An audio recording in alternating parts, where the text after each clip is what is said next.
Hey, Joy, welcome to the show. Thanks for having me. I'm excited to be here. Yeah, tell us who you are, what you do. So my name is Joy Hawkins. I own a local SEO agency. We're a fully remote agency, so I don't really I'm from Canada, up near Toronto area, but my team is all over Canada and the United States. So Okay. I don't really have like a home base per se. And I've been in the industry since 2006. I'd say like my passion is learning how Google's algorithm works, figuring out how to rank businesses on Google Maps and that kind of thing. Awesome. And how'd you guys get started? So I got started basically in the SEO industry because I wanted a job in marketing because that's what I went to school for. Thought I liked computers, so it kind of fit. And then they started me in sales. I decided pretty quickly that I was a lot more interested in how things worked than selling it. So I worked at two different agencies for a total of about 11 years, and I only left the second agency because there was just kind of a difference of opinion on what mattered. They were very sales focused. They wanted me doing sales because I was good at it. I didn't want to do sales. And they really wanted to come up with like cookie cutter scalable products, which is also not what I wanted to do.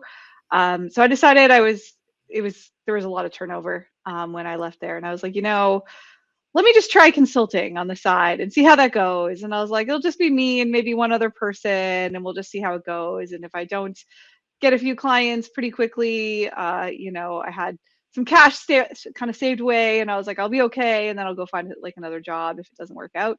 So I had no idea like what was going to happen. But then, yeah, fast forward, it's been 8 years now. We have a team of 43, but it certainly wasn't like a planned thing at all. Yeah. No, that's awesome. And what what's been the hardest thing that you've seen over the past couple of years for you guys? Yeah, I'd say like currently we're in a bit of a state of disarray in the sense that there's just so much that's changing so quickly, and it's like really frustrating for our clients more so than for us. So Google is changing up things, swapping things out, sending less traffic to websites. Like it kind of screws over the average small business. Like they just I feel like they can really feel it in the last couple of years. So it's been hard because there is really no alternative to Google, right? It's not like you can just be like, screw you, I'm going to take my money elsewhere. So you're kind of forced to deal with whatever hand they've dealt you, right? So I definitely say that some agencies that do have more like cookie cutter type platforms are struggling because they don't work in a constantly changing landscape. Yeah, I mean, I'm seeing a lot more people and even how I'm using search now, whether it be Google or chat or Gemini or whatever it is, I'm asking a question to solve something rather than Hmm. searching for something. And then Hmm. I find the answer without going to a website, Hmm. right? So it's almost kind of like we have to design websites to get the answers indexed, right? That then kind of go a little further. I'm just waiting too to kind of see, when AI starts selling ads. Yeah, I haven't seen any yet, but like some of the changes Google's done even just in the last month, it's a real low blow. They're really pushing more ads. I think the shift I think is going to be probably the ads are going to be more useful and probably a better ROI for the average local business. Just what I'm seeing on mobile devices, like you have a giant section that's three businesses with lots of reviews, lots of features like call buttons, yada yada. They're called local service Yep. ads. They're right at the top now. Then you get this like AI driven local result that has shrunk from three to one. So there's like one business. And this isn't fully rolled out, but this is what I think is coming because I'm seeing it for tons of different queries. And it's not rolled out to like every industry, but consistently, like for certain queries, everybody I know is seeing it. It's just scary because, again, like if you were that business that was maybe second or third and you got a ton of traffic, we are seeing for some people in Yep. that position huge declines in calls. And it's like, holy, that's nice of Google. Well, that's the thing I've been telling people for years is this. If you have one channel for Hmm. where all your business is coming from, and that channel changes, then your business is kind of doomed a little bit and you have to pivot very quick. And that's why I always was like, you have to have an outbound strategy, an inbound strategy, and strategic partnership strategy. because if one goes down, or hell, two goes down, the other one can support you while you figure out the rest. Because I feel Mhm. like everything's in cycles. And I look now at, yeah, a lot of local businesses aren't getting the amount of traffic that they're getting, but they may be getting the same exposure, right? Mhm. Or maybe they need to look at doing some old school tactics, direct mail, you know, billboards, whatever it is, right? Like, running ads in different things, in order to really kind of drive that traffic. But it's, when people kind of sit on one thing for forever, it's like, all right, well, yeah, you kind of, you've been warned. You were warned years ago about this. Kind of like, as I look at, people using AI and saving a ton of money, um, those prices are going to go up. Like, they're just Mhm. getting us hooked on AI right now. It's true. Yeah. Yeah. It's so cheap right now. Just wait. Yeah.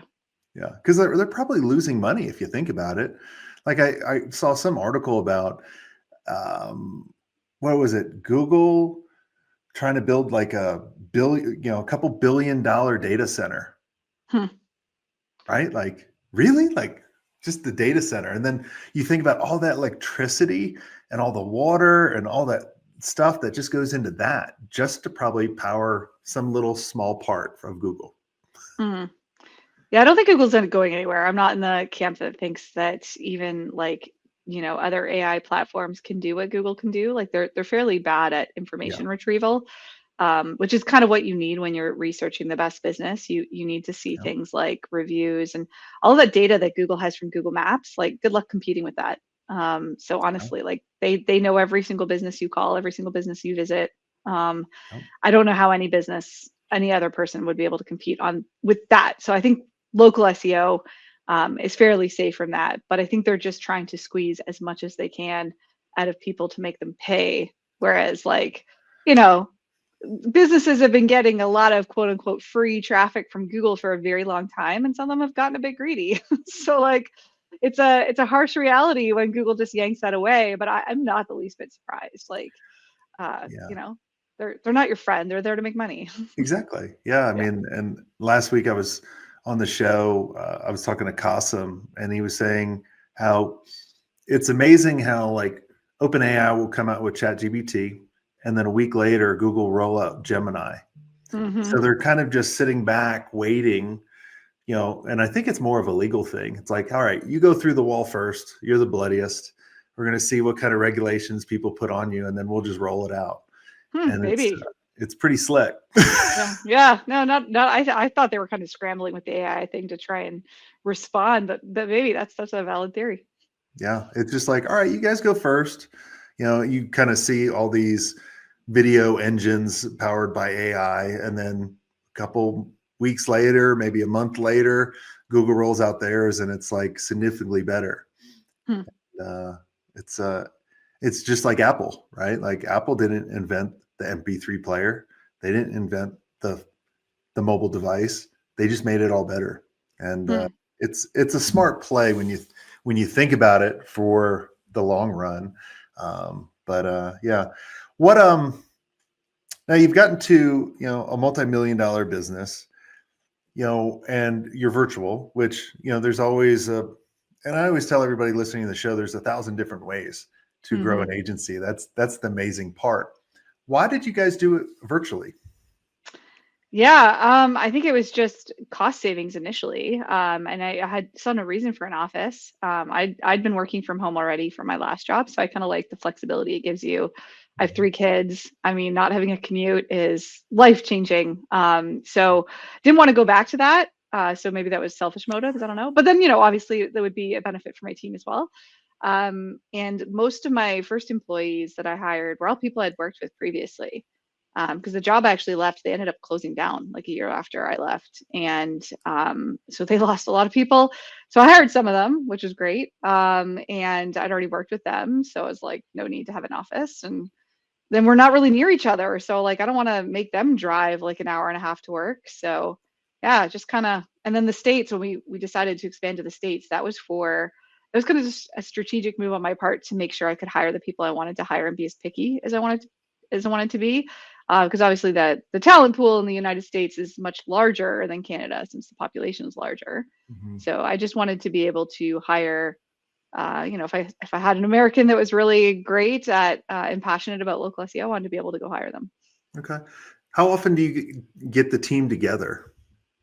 Yeah, so I see like several of them because there's a cluster of us, probably maybe half in Ontario and Canada, that we try to get together like once a month for various things. It's not super consistent. On the US side, the entire team, I would say, gets together once a year, like where we fly everybody in, usually for several days. But then like pockets of us see each other throughout the year at conferences and things like that. So we try to do it as much as possible. It's certainly great when we do. When you get everybody together for that year kind of retreat, what's the goal?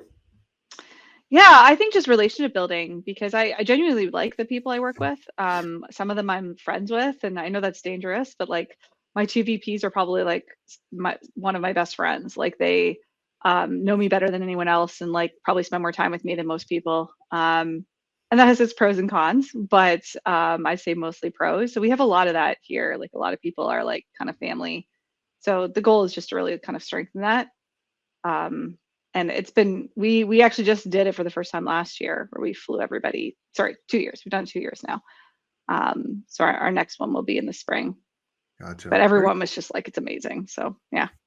Awesome. And what's been the biggest shock to you running the agency outside of, AI and those, the different things changing right now? Hmm. Yeah, I mean, it's certainly difficult. Not that I didn't think it would be. I guess the shock maybe is that I actually wanted to grow it this big. If you had asked me when I started back in 2017, I really wanted a small team. And I wanted it to be like a very small, like 10 or less people that I really liked and knew that were already super good at their job, like zero training needed, whatever. And then obviously that is not true anymore. I had a fundamental shift in the way that I viewed it, and I wasn't expecting to have that, but yeah, I was kind of changed my view on like where I want the company to go. Do you remember what changed your view? Because there's a lot of people we chat with, right? And they're like, I just don't want to grow past 10 people. Yeah. So yeah, no, it's actually really clear. I think about 2 years in, we started supporting this charity in Uganda. And I remember meeting with the girl who runs it over there and was just like, oh yeah, we've got like a little bit of cash, we're doing good, like whatever, here you go. And then the more like we built that relationship, and then I got to go over there and see like how far our dollar stretches over there, like what you could do with a dollar there versus here. I was like, I have the capability of making a lot more and doing a lot more for them. And to not do that would almost seem wrong. So it kind of changed me into wanting to grow it big so that we would have more that we could do there. And then secondly, same thing, but for employees. We had a lot of employees that we hired where it was life changing for them because they came from a really crappy work environment, and just having some flexibility, not having a commute, working for people that actually cared about them. Um, just hearing their stories of how life changing it was, it's kind of cool to be able to have that impact on people as well. Yeah. So it really kind of sounds like kind of clarity of where you want to take it. So and it takes a lot of times, many years, sometimes decades for people to really kind of figure out the purpose of Hmm. the business, the purpose of the agency, or gain that clarity. So do you guys have like a mission statement or purpose that everyone knows within the organization? Yeah, I mean, I think it's those two things, right? We like we're here to help that organization in Uganda, and then obviously the employees too. Like you can't do one without the other. So I need to keep the employees happy and fulfilled in order for them to do a good job to make the company work. So I don't think you can separate the two. But I would say that I don't know if we actually have like an official mission statement anywhere, but on the kind of commercial side, what we would say is like we really aim to be the best. I want to know things that our competitors don't know. I want to implement strategies on our clients that not everybody's doing. So we want to be like leading the front in the local SEO industry. So I kind of very competitive. I'm extremely type A, and so there's no like limit to what I want to do. Like I'm like, oh, that's like we hit that, great. What's the next thing? It's like the never-ending mountain. Yeah.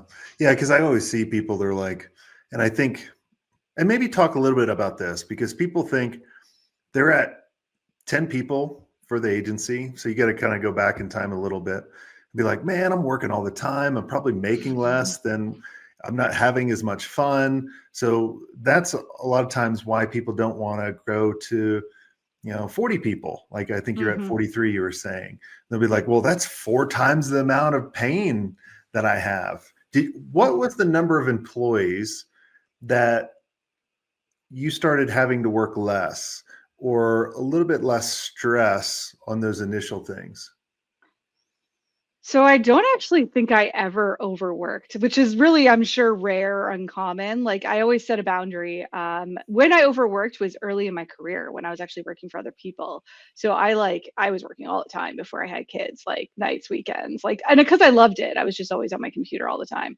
But like having starting my agency, I don't think I was ever in the position where I worked all weekend or whatever. But I think to kind of answer your question, like to grow, you need to hire people that you can depend on that can do the things that you hate doing. So like I hate accounting and I hate like anything to do with taxes. Like I might be a business owner, but you start throwing like business owner jargon at me, I probably won't even understand half of it. Like, I can't stand that stuff. So having a really good accountant, like early on, that like he's like he has to dumb things down when he talks to me. Like, I'll never ever get rid of him because he's just fundamentally takes such a huge burden off my plate. He's worth every dime I pay him. He could probably charge me a lot more and I'd still pay it. So having somebody like that, I also hate managing people. Like I'm not really like I'm an extrovert, but I like people annoy me. Like I hired one of my VPs who is amazing with people. Like he actually likes sitting down and having one-on-ones. And I'd rather like, do anything else. So having people that are really, really good at the stuff that you just hate doing, Yeah. I think is really critical. Yeah, I always joke on the show that we're all, kind of accidental agency owners that are horrible managers, Yeah, because I manage 4 people. yeah, That's it. we just, but I bet you probably don't manage them. They probably manage themselves. Yep. You just give them the direction to where to go, right? That's what Yep. I figured out. And I think that's one of the biggest things holding people back when they go, I want a small agency. I don't want to grow it into something bigger. Right. Yeah. No, absolutely. I'm really good at delegating. So, Yep. that's something I've seen people struggle with, like our clients all the time. Like I had some of them that don't even want an assistant because they don't want anybody looking at their emails. I'm like, dude, like good luck. Like you're never going to be able to manage your email on your own. So I have no problem delegating, but I do have very high expectations. So I think again, I started by hiring expensive people, like people that were seasoned versus newbies, because I didn't want to have to like hold hands and like walk every step like with them. I was like, no, I just want to be like, here you go do your thing. I know you're capable. Yeah. No patience. No, zero. Yeah, I'm very impatient. Yeah, that's funny. That's awesome. Well, Joy, this has been amazing. Is there anything I didn't ask you that you think would benefit the agency owners listening in? I don't think so. Like I'm everywhere online, super easy to find me. If people have follow-up questions, the agency name is Sterling Sky. We all know a lot of other things too. So we're YouTube, Perfect. every social media platform you can imagine, we're probably on. Awesome. Awesome. Well, Joy, thanks so much for coming on the show. And for everyone listening, we're having an amazing live event because I truly believe that your advantage in this changing market is really your network of the people that you surround yourself with. And we're getting together the best agency owners in a room together to talk about the different changes, the different things that are working, the things that are not working. And if you want to be in that room, make sure you go to elevatemyagency.com and check that out. And until next time, have a swank day.